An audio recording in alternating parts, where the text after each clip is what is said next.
आइए बच्चों प्रारंभ करते हैं आज की कक्षा। हमारी त्रिभुज में प्रश्नावली 6.3 चल रही थी। एक्सरसाइज 6.3 का नवा प्रश्न चित्र हमने बना दिया है। चित्र दिया हुआ है प्रश्न में बच्चों। कह रहा है कि यहाँ पर दो समकोण त्रिभुज ABC व AMP दिए गए हैं और जिसमें ये बातें हमें सिद्ध करनी है। तो चलिए लिखते हैं। पहले दिया है तो क्या दिया है बच्चों? समकोण त्रिभुज ABC। ध्यान रखिए बच्चों, जब भी हम समकोण त्रिभुज का नाम लिखते हैं तो वह शीर्ष जो समकोण बना रहा है सदैव मध्य में आना चाहिए। इस बात का हमें ध्यान रखना चाहिए। तो समकोण त्रिभुज ABC व समकोण त्रिभुज दूसरा दिया है हमें AMP। ये बात हमें दी गई है, सिद्ध करना है बच्चों। पहला भाग है कि त्रिभुज ABC समरूप होगा त्रिभुज AMP के। तो देखिए बहुत आसान है। ABC और AMP में हमें एक एक कोण तो बराबर दिया ही गया है क्योंकि दोनों ही 90 अंश है, M और B वाला। अगर एक अन्य कोण बराबर आ जाए तो हमारा काम चल सकता है। कोण कोण समरूपता के द्वारा ये दोनों त्रिभुज बच्चों समरूप हो सकते हैं। तो क्या आपको दिख रहे हैं दूसरा कोई कोण बराबर? तो इसमें अलग से चित्र बनाना की आवश्यकता नहीं लग रही। देखिए जरा, कोण A क्या दोनों में उभयनिष्ठ है? देखिए हम बात करें अगर त्रिभुज ABC की तो इसमें भी कोण A आ रहा है, और अगर हम बात करें त्रिभुज AMP की तो इसमें भी कोण A आ रहा है। अतः ये कोण A उभयनिष्ठ है। तो चलिए इसको लिखते हैं फटाफट जल्दी से। अब आप स्वयं भी कर सकते हैं। लिखते हैं, जिनको समरूप सिद्ध करना है लिखेंगे उन्हीं त्रिभुजों में। त्रिभुज ABC व त्रिभुज AMP में सबसे पहले दिया है, फिर सिद्ध करना है और उसके बाद उपपत्ति जो हल है वो हम करने जा रहे हैं। त्रिभुज ABC व त्रिभुज AMP में सबसे पहले जो समकोण है वही लिख देते हैं। कोण ABC बराबर कोण AMP। दोनों इसलिए बराबर है क्योंकि दोनों ही 90 अंश के बराबर है, इसलिए आपस में भी बराबर होंगे। उसके पश्चात शीर्ष A वाला कोण उभयनिष्ठ है, तो प्रथम त्रिभुज में शीर्ष A वाला कोण लिखेंगे कोण BAC। देखिए कोण BAC बराबर होगा यहाँ पर कोण MAP के। कोण MAP के, और इसका क्या कारण है बच्चों? क्योंकि ये उभयनिष्ठ है, कॉमन है। तो इसमें उभयनिष्ठ लिख दिया हमने, इसलिए ये कोण दोनों बच्चों बराबर है। अब कोण कोण त्रिभुज, कोण कोण समरूपता से ये दोनों त्रिभुज समरूप हो गए और पहला भाग हमारा बच्चों सिद्ध हो गया। यहाँ पर डाल लीजिए, प्रथम भाग हम कर रहे थे। देयरफॉर त्रिभुज ABC समरूप हो गया त्रिभुज AMP के, और कोण कोण समरूपता द्वारा ये दोनों त्रिभुज समरूप हो गए। दूसरा भाग चलिए यहीं पे कर देते हैं, जगह है थोड़ी। अब देखिए जरा दूसरा भाग CA कहाँ है? CA देखिए ये CA बटे PA, ये है PA बराबर BC बटे MP। तो प्रथम भाग की सहायता से ये हल हो जाएगा। यही चीज हम लिख देंगे कि ये दोनों त्रिभुज समरूप है, और जब ये दोनों त्रिभुज समरूप है तो इनकी भुजाएं बच्चों समानुपाती होंगी, और उसी समानुपातिकता में ये दोनों चीजें आपस में आ जाएंगी बराबर। देखिए कैसे लिखेंगे। पहले लिखेंगे त्रिभुज ABC समरूप है त्रिभुज AMP के। यहाँ पर कारण दे देंगे प्रथम भाग से, या आप लिख सकते हैं प्रथम भाग में सिद्ध कर चुके हैं। अब इसी आधार पर हम लिखेंगे बच्चों क्या लाना है। देखिए CA बटे PA कहीं से बन रहा है। देखिए यहाँ से लिखे अगर हम लोग CA तो देखिए आ जाएगा, यही बन जाएगा CA। इधर से ऐसे लिखा CA, तो यहाँ से ऐसे लिखना पड़ेगा PA। देखिए तो CA बटे PA बराबर BC। देखिए यहाँ से अगर वैसे BC लिखे, इधर से ऐसे BC लिखे तो ये आ जाएगा BC। तो इधर क्या लिखना पड़ेगा? बटे MP। और तीसरी भुजा भी आपस में समानुपाती होगी, मगर उसकी आवश्यकता नहीं है तो हमें लिखने की कोई जरूरत नहीं। बस ये द्वितीय भाग भी सिद्ध हो गया हमारा। बस केवल इस बात से सिद्ध हुआ कि भाई त्रिभुज ABC और त्रिभुज AMP समरूप थे और समरूप त्रिभुजों की भुजाएं समानुपाती होती हैं। इस आधार पर ये दूसरा भाग भी हमारा सिद्ध हुआ। तो यहाँ पे आप या लिख सकते हैं नीचे द्वितीय भाग सिद्ध हुआ, या ऐसे ही छोड़ दीजिए। चलिए, तो ये बहुत आसान प्रश्न था जो आपको कंप्लीट हो गया। अब 10वां प्रश्न भी हमने लिखा है बोर्ड में आपके लिए, उसको भी चलिए हल करते हैं। पढ़ते हैं। कह रहा है कि CD व GH क्रमशः कोण ACB व कोण EGF के ऐसे समद्विभाजक हैं कि बिंदु D व H क्रमशः त्रिभुज ABC व त्रिभुज EFG की भुजाओं AB व FE पर स्थित है। यदि त्रिभुज ABC समरूप है त्रिभुज FEG के, तो ये तमाम बातें हमें सिद्ध करनी है। सवाल बड़ा है बच्चों, मगर पढ़ के घबराना बिल्कुल नहीं है। एक दो बार इसको पढ़ेंगे तो पहले हम चित्र बनाने का प्रयास करते हैं। तो यहाँ पर CD और GH इन दो कोणों के समद्विभाजक हैं, और ये दोनों कोण बच्चों देखिए इन त्रिभुजों में आ रहे हैं। थोड़ी भाषा हल्की सी घुमा के लिखी है और कोई इसमें दिक्कत नहीं है। चलिए पहले तो ये त्रिभुज बना लेते हैं, और ये त्रिभुज आपस में बच्चों समरूप भी दिए गए हैं। तो चित्र बनाते हैं। सर्वप्रथम दो त्रिभुज बना लिए जाए। जब ये प्रश्न हल हो जाएगा तो आपको लगेगा देखिए कितना आसान है। प्रश्न को धैर्य के साथ पढ़ना बहुत आवश्यक है बच्चों। शांत मन से धैर्य के साथ उसको पढ़िए, उसके पश्चात चित्र बनाने का प्रयास कीजिए। इसीलिए हम चित्र भी बच्चों आपके सामने ही बनाते हैं। जिन प्रश्नों में चित्र नहीं दिए गए हैं पुस्तक में, उनको हम आपके सामने ही बनाने का प्रयास करते हैं, जिससे आइडिया आपको रहे। बिल्कुल हम यही समझ के प्रश्न हल कर रहे हैं कि हम भी एक छात्र हैं, और उस प्रकार से ही इसको हम सोच के बच्चों हल कर रहे हैं। चलिए, ये हमने मान लीजिए दो त्रिभुज बना लिए हैं, दो त्रिभुज समरूप दिए गए थे, तो हमने समरूप बनाने का प्रयास कर लिया इसको कि भाई ये दो त्रिभुज हमारे बन गए। अब कौन कौन से त्रिभुज है? त्रिभुज ABC नाम दे देते हैं बच्चों। ये है त्रिभुज ABC, क्लॉकवाइज या एंटी क्लॉकवाइज किसी भी डायरेक्शन में नाम दे देंगे आप। और FEG, ABC और उसके बाद FEG।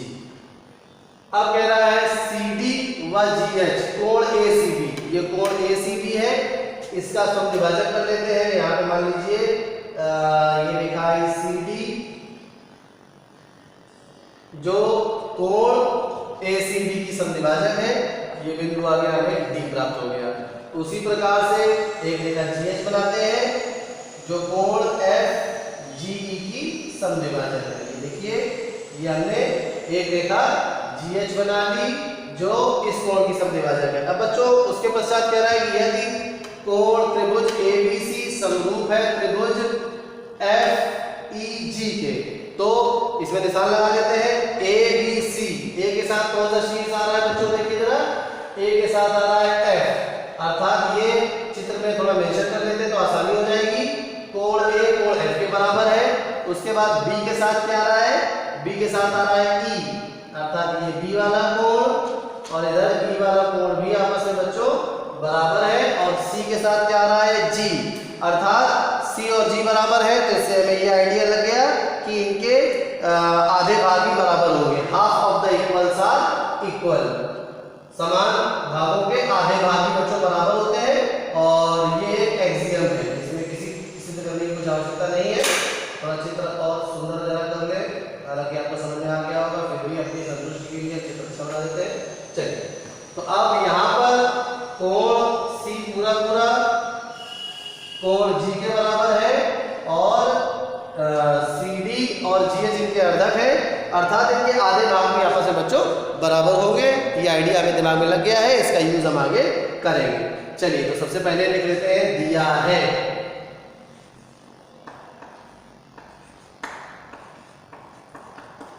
हमें जो समरूप त्रिभुज दिए वो लिख लेते हैं।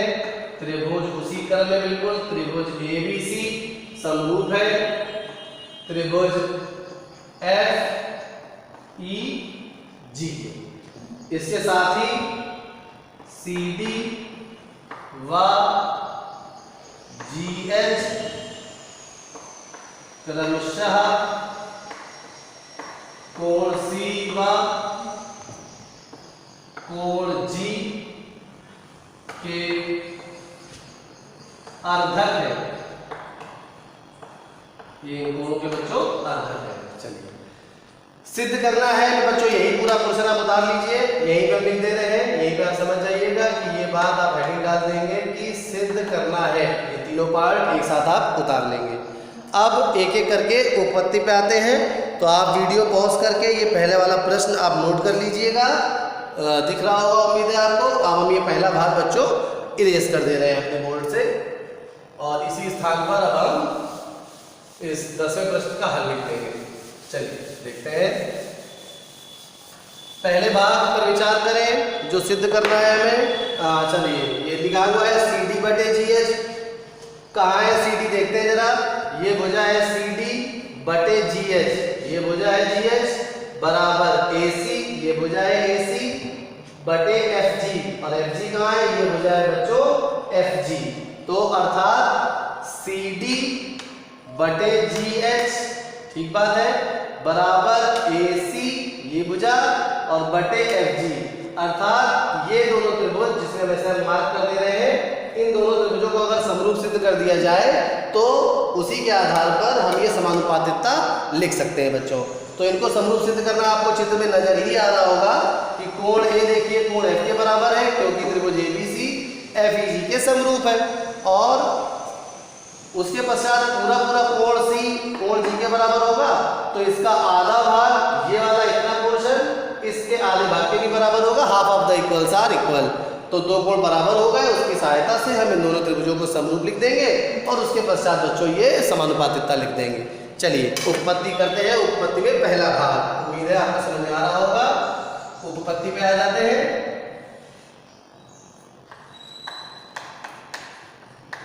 चलिए देखिए, तो सबसे पहले हम क्या करते हैं, ये लिख लेते हैं कि दोनों त्रिभुज बड़े वाले समरूप थे, और इससे कोण बराबर करके समीकरण बना लेते हैं, इसे रेफरेंस देने में जिससे आसानी रहेगी। तो त्रिभुज फटाफट ABC समरूप है त्रिभुज FEG के, और ये बात बच्चों हमें दी गई है, अर्थात हम यहाँ लिख देंगे गिवन ज्ञात। इस आधार पर हम कह सकते हैं कोण A बराबर कोण F, देखते जाइए A के साथ F आ जाएगा, उसी प्रकार से B के साथ कोण B बराबर कोण E आ जाएगा, और कोण C बराबर कोण G। ठीक है बच्चों, इसको सम्मिलित रूप से हम समीकरण नंबर 1 मान के चल रहे हैं, रेफरेंस दे देंगे कहीं पे भी इसका, जहाँ आवश्यकता पड़ेगी। अब पहले भाग को हम हल कर रहे थे, तो प्रथम भाग यहाँ पे इस प्रकार से डाल लेते हैं, और अब हम लिखेंगे त्रिभुज ACB, त्रिभुज ACB सॉरी ACD भी नहीं, ACD व त्रिभुज FGH में, FGH में देखते जाइए फटाफट। कोण A बराबर है कोण F के, यहाँ पर समीकरण 1 से ये बात हमें दी गई थी, उसी का रेफरेंस ले लिया हमने। उसके पश्चात देखिए कोण ACD, कोण ACD बराबर होगा कोण FGH के। देखिए कोण ACD बराबर होगा कोण FGH के, इसके लिए क्या रेफरेंस देंगे, देखिए बच्चों कोण C बराबर है कोण G के। ये देखिए जरा, कोण C कोण G के बराबर है कि नहीं, यहाँ पे देखिए समीकरण नंबर 1 से। तो अगर दो भाग और साथ में CD और GH इनकी अर्धक रेखाएं हैं, जैसे मान लीजिए दोनों बराबर है, दोनों 60-60 अंश के, तो ये दोनों 30-30 के भी होंगे, ये दोनों भी 30-30 के होंगे, अर्थात ये दोनों आपस में बराबर होंगे। तो इसको व्यक्त किस प्रकार से करेंगे, दोनों के आगे 1/2 लगा देंगे कि भाई 1/2 कोण C 1/2 कोण C बराबर होगा 1/2 कोण G के। 1/2 कोण C कोण ACD है, और 1/2 कोण G कोण FGH है। हमारी समस्या हल हो गई। अब हम लिख देंगे त्रिभुज ACD समरूप है त्रिभुज FGH के बच्चों, और समरूपता यहाँ पर कौन सी लगी, कोण कोण समरूपता द्वारा ये दोनों त्रिभुज समरूप हो गए। अब इसके आधार पर हम समानुपातिकता लिखेंगे, CD जितनी आवश्यकता है उतना ही लिखेंगे, CD बटे देखिए यहाँ से क्या लिख सकते हैं GH बराबर, अब अगर यहां से लेना चाहें तो AC बटे FG, देखिए यही लाना था क्या, बिल्कुल यही लाना था। और यहाँ पे लिख देंगे प्रथम भाग सिद्ध हुआ, प्रथम भाग सिद्ध हुआ, प्रथम भाग बच्चों आपका ये सिद्ध हो चुका है। अब आ जाते हैं दूसरे भाग में।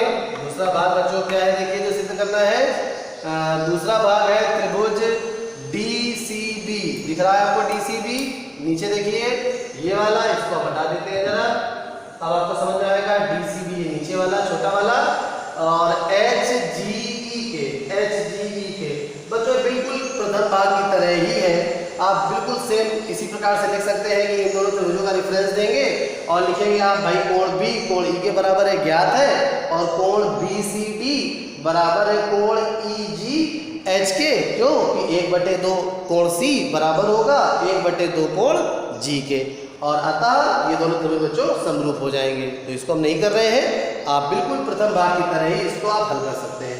प्रथम भाग की तरह का मतलब यहाँ से यहाँ तक समरूपता तक केवल। तीसरे भाग में आ जाते हैं त्रिभुज DCA